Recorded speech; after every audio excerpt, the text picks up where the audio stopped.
ఇంకా వివేక హత్య కేసులో అప్రూవర్గా మారిన దస్తగిరిని రాజంపేట కోర్టుకు పోలీసులు తరలించారు. ఈ నేపథ్యంలోనే వేముల పోలీస్ స్టేషన్లోని దస్తగిరిపై కిడ్నాప్ కేసు నమోదు చేశారు. ఇక వివేక హత్య కేసులో అప్రూవర్గా మారిన దస్తగిరిని నేడు కోర్టు ముందుకు హాజరుపరిచారు.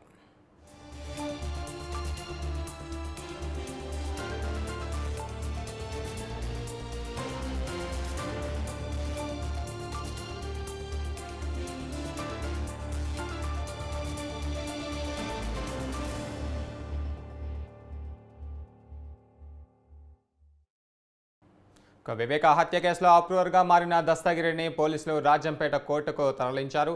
ఈ నేపథ్యంలో ఆయన కేసు విచారణను రాజంపేట కోర్టు విచారించనుంది. ఈ నేపథ్యంలోనే కోర్టు కీలక తీర్పును వెలువరిస్తుందని పోలీసులు వెల్లడించారు.